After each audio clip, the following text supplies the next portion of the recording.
Hi friends, welcome to our channel super trade Lakshya. यहाँ बात करेंगे किस तरीके से हम प्लान कर सकते हैं कल के लिए और क्या फिलहाल मार्केट का व्यू दिख रहा है। यहाँ पे अगर मैं आपको बता दूं तो मार्केट आज बहुत ही बुरी तरह गिरा है। बहुत ही बुरी तरह इसलिए बोलूंगा क्योंकि जो स्मॉलर स्टॉक्स हैं, स्मॉल कैप, मिड कैप, उनकी धज्जियां उड़ गई हैं। अगर आप यहाँ पे देखेंगे तो मिड कैप जो इंडेक्स है, इसके बारे में कल के वीडियो में मैंने बताया था कि मुझे लगता है ये यहाँ तक आना चाहिए। कहाँ तक बताया था मैंने? 43,000। और मैंने पहला जो सपोर्ट लाइन बनाई थी 46,400 पे। वो एक दिन में 46 के नीचे आ चुका है। तो मुझे लगता है बहुत ज्यादा टाइम इसको नहीं लगना चाहिए यहां तक आने के लिए।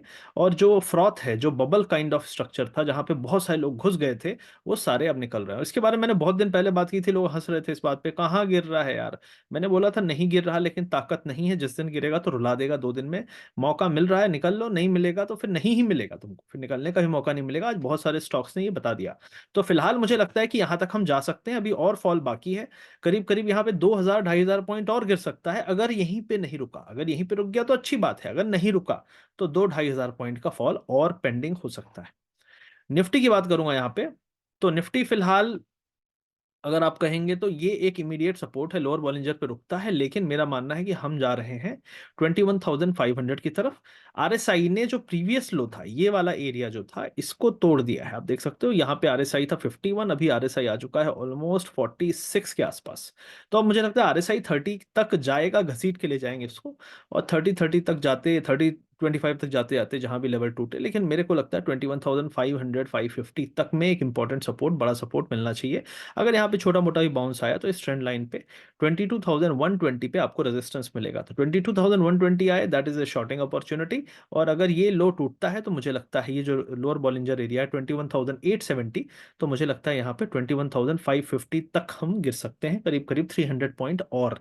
लेकिन ये चीज है, कल के लिए हो सकता है कि पहले हम गिरें और फिर एक बाउंस भी दें, क्योंकि मार्केट थोड़ा सा ओवरसोल्ड हो जाएगा। लेकिन उस बाउंस का टिक पाना again is a like question, कि हमको देखना पड़ेगा इंट्राडे में कैसा प्राइस एक्शन है। लेकिन पहले ही जो पहला प्राइस एक्शन होगा वो नीचे की तरफ होगा, उसके बाद एक बाउंस की उम्मीद कर सकते हैं आप 10-11 बजे के बाद।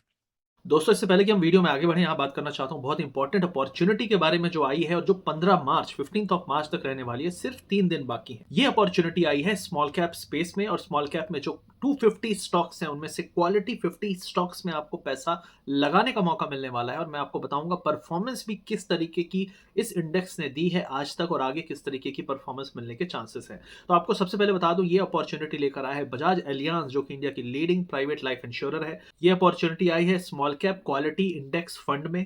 इस एनएफओ का स्टार्टिंग एनएवी 10 रुपए का होने वाला है, और यहाँ पे आप 2,000 रुपीज से इन्वेस्टमेंट शुरू कर सकते हैं। अब बहुत सारे लोग बोलेंगे स्मॉल कैप में पैसा क्यों लगाना है। स्मॉल कैप वही स्टॉक्स हैं जो गगनचुंबी और बहुत ही बेहतरीन रिटर्न्स दे चुके हैं पिछले कई सालों में, और लगातार देते आ रहे हैं। ये वो स्टार्स हैं स्टॉक मार्केट के जो आगे चल के बड़े सुपर स्टार बनते हैं।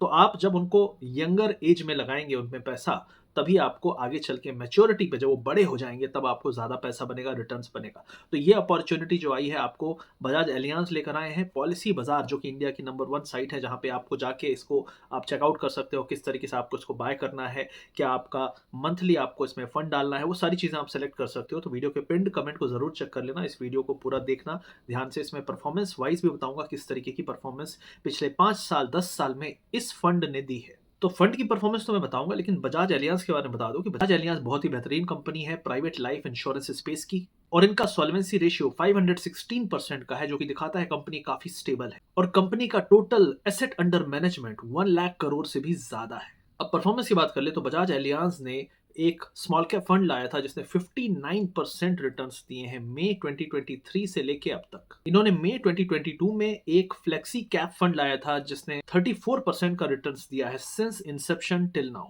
अब इंडेक्स फंड में पैसा क्यों लगाना है? क्योंकि इंडेक्स फंड आपका जो पैसा होता है उसको इंडेक्स के हिसाब से परफॉर्मेंस मैच कर देता है, और यहाँ पे किसी भी मैनेजर का बयास नहीं रहता है। जो बेस्ट स्टॉक है 50 स्मॉल कैप 250 स्पेस से, उन 50 स्टॉक्स में आपका पैसा जाएगा। उस 50 में जो भी स्टॉक अच्छा परफॉर्म करेगा वो उसमें बना रहेगा, जो अच्छा परफॉर्म नहीं करेगा और जो इस 250 में अच्छा परफॉर्मर होगा उस 50 में आपका शिफ्ट हो जाएगा। तो ऑटोमेटिकली रीशफलिंग चलती रहती है, जिससे आपका बेस्ट पॉसिबल परफॉर्मेंस आपको दिया जा सके आपके फंड पे। अब मैं आपको बता दूं लास्ट 5 ईयर और 10 ईयर में क्या बेहतरीन परफॉर्मेंस दिया है। Nifty small cap 250 quality 50 index ने लास्ट 5 ईयर्स में 30.2% का रिटर्न दिया है, और लास्ट 10 ईयर्स में कंपाउंडेड अगर आप एनुअली देखोगे CAGR 26.8% का रिटर्न दिया है। इसका मतलब है कि अगर 2014 में आपने 1 लाख रुपीज लगाया होता तो आज वो 10.7 लाख रुपीज होता, मतलब 10 गुना से भी ज्यादा। तो ये हुई बात रिटर्न्स की, जो कि बेहतरीन है यहाँ पे। उसके अलावा आपको यहाँ पे मिलता है मंथली प्रीमियम का 120 times as a life cover.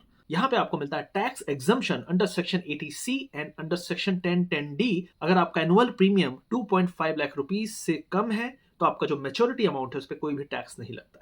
यहाँ पे एनआरआई कस्टमर्स के लिए बहुत बेहतरीन अपॉर्चुनिटी है। अगर आप 18,000 रुपीज इन्वेस्ट करते हो पर मंथ तो आप 2.5 करोड़ से भी ज्यादा का मेच्योरिटी अमाउंट एक्सपेक्ट कर सकते हो, और आपके लिए यहाँ पे कोई भी लिमिट नहीं है। अगर आपको इस एनएफओ के बारे में और जानना है तो वीडियो के पिन कमेंट और डिस्क्रिप्शन में मैंने लिंक दे दिया है, चेकआउट जरूर कर लीजिएगा। सिर्फ 3 दिन बचे हुए हैं इस एनएफओ को अवेल करने के लिए, जो कि स्मॉल कैप के क्वालिटी स्टॉक्स में आपको इन्वेस्ट करने का मौका देता है, साथ ही टैक्स सेविंग देता है और लाइफ कवर भी देता है। तो काफी बेहतरीन मौका है। आई होप आप चेक करेंगे। आइए चलते हैं अपने एनालिसिस के बारे में बात करते हैं। बैंक निफ्टी की बात करें यहाँ पे, तो 46,980 पे हम हैं। मैंने यहाँ पे एक लाइन बनाई थी ट्रेंड की। मुझे लगता है हम 46,300 की तरफ जा रहे हैं। ये ट्रेंड लाइन निफ्टी ने टच कर ली है। ये इंपॉर्टेंट सपोर्ट है 46,900। ये टूटा तो हम 46,400 300 की तरफ जा रहे हैं। और क्योंकि सारे स्टॉक्स में जब प्रॉफिट बुकिंग है तो मुझे लगता है लिक्विडेशन का प्रेशर ज्यादा होगा लोगों में। बहुत सारे लोग एमटीएफ में स्टॉक लेके बैठे रहते हैं। आज की जो धज्जियां उड़ाई है मार्केट में उसके बारे में थोड़ा सा मैं बात करूंगा, लेकिन फिलहाल के लिए सपोर्ट आप जान लीजिए 46,300 पे ही सपोर्ट है अगर हमने आज का लो तोड़ा तो निफ्टी बैंक निफ्टी हो गया। विक्स 6% ऊपर है, तो ऑलरेडी ये एक टेंशन वाली चीज है। लेकिन अब हम बात कर लेते हैं कि पिटाई कैसी हुई है, किस स्तर की पिटाई हुई है। आप बहुत फेवरेट स्टॉक यहाँ पे लोग किस किस चीज में बहुत फेवरेट थे, पीएसयू में। ठीक है, मैं इसमें बहुत दिन से वार्न कर रहा था। आज आप देखिए किस लेवल की पिटाई हुई है। देख रहे हैं 5%, 6%, 7%, 8%। लोगों के पोर्टफोलियो 5 to 8% डाउन है। आप देख लो यहाँ पे 10%, 8। ये सब फेवरेट स्टॉक है लोगों के, एकदम फेवरेट स्टॉक, सरकारी फेवरेट। ये तो कभी नहीं बेचूंगा, मैं तो किडनी बेच के लगा दूंगा। अब इन लोगों का क्या होगा मुझे नहीं पता। मोस्टली जैसे अब कोई भी यहाँ पे एक स्टॉक आप देखो, रेल विकास आरबीएनएल, इसका पता है क्या है, हाई 340 है, कहाँ चल रहा है 220 पे। तो 340 वाले स्टॉक 220 चल रहा है, कितना परसेंट फॉल है आप सोचो। कम से कम 30% डाउन है अपने हाई से, 30%। अगर किसी ने एमटीएफ में लिया हो तो उसका लिक्विडेशन हो जाए। और अगर ये आज का हाल लोग ऑफिस से लौट के शाम को देखेंगे तो उनका क्या हाल होगा भगवान ही जाने। तो मुझे लगता है कि अभी कल फिर एक और पैनिक यहाँ पे बन सकता है। सरकारी स्टॉक्स में तो बहुत बुरा हाल है, मैं क्या ही बोलूं। उसके अलावा रियलिटी रियलिटी का मैं दिखाता हूँ, इसकी तो धज्जियां उड़ा दी हैं आज मार्केट में। ये है रियलिटी सेक्टर, रियल स्टेट। देखो आप, 10%। मैक्रोटेक डेवलपर्स, ये बड़े फेमस बड़े बड़े ब्रांड है, 5 5 6 6 12%, 6%। ठीक है, ये सब बड़े बड़े, फिनिक्स मिल्स आपकी जो मॉल वाली कंपनी है, फिनिक्स मार्केट सिटी। क्यों गिर रहे हैं ये सब? क्योंकि वैल्यूएशन जो है इसका ऑलरेडी बहुत पैसा जबरदस्ती में डाला हुआ था। और सेबी ने क्लियरली कह दिया है कि भैया आप लोग बहुत ज्यादा पैसा डाल रहे हो स्मॉल कैप मिड कैप में। थोड़ा इस तरह की जो प्लान्स और स्कीम्स आ रही हैं इनको कम करो। मार्केट में बहुत ज्यादा फ्रॉथ हो चुका है और जो स्टॉक्स हैं बिना जबरदस्ती बिना मतलब ऊपर जा रहे हैं। तो मुझे लगता है ये कारण है जिसके कारण आपको यहाँ पे इतना बुरा हाल और सेलिंग दिख रही है। इसके अलावा अगर आप जाओगे पावर में, तो आप यहाँ पावर में देखो, मतलब कोई ऐसा सेक्टर बचा नहीं है। मतलब मिड कैप 100 है और स्मॉल कैप जो 150 200 है, उसमें अगर आप जाओगे ना तो 200 में से केवल 5 स्टॉक ग्रीन है। और 200 में से 195 स्टॉक्स आर डाउन इन 200। तो this is the kind of selling we have seen. Almost advance decline ratio जो था वो 1:20। एक स्टॉक ऊपर, 20 स्टॉक्स नीचे। तो इस तरीके की सेलिंग कोविड के बाद लोगों ने पहली बार मुझे लगता है देखी होगी, जो बहुत लेट आए हैं और काफी एंजॉय कर रहे थे। मेटल का देख लीजिए, ये चहीता सेक्टर, कुछ किसी को छोड़ा ही नहीं गया है। देखो आप, जेएसडब्ल्यू, जिंदल, कोई नहीं छोड़ा गया। 8% 7%, ये स्टॉक का हाल है आपका पोर्टफोलियो। और ये ऐसा नहीं है कि ये आज गिरे हैं। अगर आप कोल इंडिया में जाओगे तो इसका 52 वीक हाई क्या, 487 वाले का चल रहा है 416। ऑलरेडी आप ऑल टाइम हाई, क्योंकि लेट लोग घुसे हैं मुझे पता है। और वहां जो घुसे हुए हैं वो अभी रो रहे हैं। ठीक है, अभी बैंक में थोड़ी बचत है तो बैंकों का नंबर अब लग सकता है अगला। तो बैंक बच गए थे, अब बैंकों की तरफ नजर लोगों की घूमेगी, तो बैंक को भी छोड़ने लायक नहीं लग रहा मुझे कि लोग छोड़ेंगे। तो ये फिलहाल आज का मार्केट था। मेरा मानना है कि यहाँ पे अभी आपको और डिप दिख सकता है। मैंने इसकी कल ही बात की थी, मैंने आज नहीं, कल ही के वीडियो में आप देख सकते हो, मैंने इसकी बात की थी।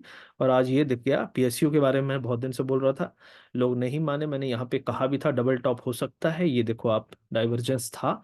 लेकिन लोग यहाँ भी नहीं माने, तो अभी देखो आप, ये अच्छे तगड़े यहाँ पे फॉल आपको मिल रहे हैं, जो भी सरकारी बैंक्स हैं। इसी तरीके से सरकारी जो पीएसयू गवर्नमेंट की कंपनीज हैं उनमें भी वही हाल है। तो ये double top kind of structure हो सकता है, और डबल टॉप का जो नेक लाइन है वो आप यहाँ टूटते हुए देख रहे हो। और ये अगर टूटी तो आप यहाँ पे अगला सपोर्ट पाओगे 6500 के आसपास। ठीक है, 6500 मतलब अभी भी 3-4% यहाँ पे डाउन साइड है। और आरएसआई भी आपका देख सकते हो, अभी अभी तो 43 पे है, 32 इस एरिया में कहीं पे। जैसे लास्ट टाइम कहाँ पे सपोर्ट लिया था, 34 पे, तो 34 तक तो पहुंचने की उम्मीद आप कर ही सकते हो। तो ये ओवरऑल सारी चीजें मिलकर दिखा रही हैं कि मार्केट में काफी बड़ा सेलिंग प्रेशर था, लोगों के पोर्टफोलियो की धज्जियां उड़ गई हैं, और लोग जब शाम को आज लौटेंगे काम से और बैठ के देखेंगे तो वो क्या सोचेंगे, भगवान ही मालिक है, लेकिन वो यही सोचेंगे कि भाई अब जो बचा खुचा है निकलो, लेना होगा बाद में ले लेंगे, चुनाव उनाव के बाद ले लेंगे, सस्ता मिलेगा तब ले लेंगे। भले उनका ऑलरेडी पिट चुका है, तो पैनिक जब माइंड में आता है कि मेरा, क्योंकि लोगों ने एक एक स्टॉक में 10-10 15-15 लाख रुपए लगा रखे हैं। अगर आपके पास 1 करोड़ का एक शेयर है, 9% डाउन है, तो 9 लाख रुपए का लॉस तो आज ही दिखा रहा है। छोटा तो है नहीं 9 लाख रुपए। और जो लेट घुसे हैं उनकी तो हालत मैंने बताया, जैसे रेलवे में आरवीएनएल 30% डाउन चल रहा है, तो 1 करोड़ आपका 70 लाख चल रहा है पोर्टफोलियो में। ट्रेडिंग छोड़ दो, ऑप्शन बाइंग छोड़ दो। तो this is the reason market has fallen, की पैनिक बढ़ता बढ़ा और बढ़ सकता है। तो कल मॉर्निंग में फर्स्ट हाफ में मुझे एक डिप की उम्मीद है, वो डिप फिर एक कहीं लेवल पे जाके उसमें बाइंग में आने के चांसेस है। उसके बारे में फ्री टेलीग्राम चैनल पे अपडेट दे दूंगा। तो वीडियो के पिन कमेंट और डिस्क्रिप्शन में मैंने लिंक दे दिया है, सोचिए समझिए सीखिए, सारे लिंक आपको डिस्क्रिप्शन और पिन कमेंट मिल जाएंगे। और मिलते हैं अगले वीडियो में। Thank you very much. Subscribe जरूर करें और इस वीडियो को शेयर जरूर करें अपने खास लोगों तक, कि यहाँ पे मार्केट में और फॉल आने की उम्मीद है, ताकि वो भी बच सकें और क्या करना है समझ सकें। यहाँ पे आपको इमीडिएटली, अगर आप अभी तक नहीं निकले हो तो मुझे ऐसा लगता है कि आपको नहीं निकलना चाहिए। लेकिन अगर आपको लग रहा है कि मेरे बहुत बड़े पैसे फंसे हैं, थोड़ी सी तो मैं निकाल लूँ, तो आप 20-25% कैश आउट कर सकते हो। क्योंकि अगर हो सकता है भाई बर्थडे, बच्चे का बर्थडे है, आपको किसी चीज के लिए पैसे चाहिए, बेटी की शादी है, इस तरीके की कोई अर्जेंट चीजें हैं, उसके लिए अगर पैसे फंसाए हो तो फिर आप तिल तिल के घुट घुट के परेशान होने से बेटर है थोड़ा पैसा जेब में, हाथ में होना चाहिए। तो आई होप वीडियो अच्छा लगा। Thank you very much. See you soon.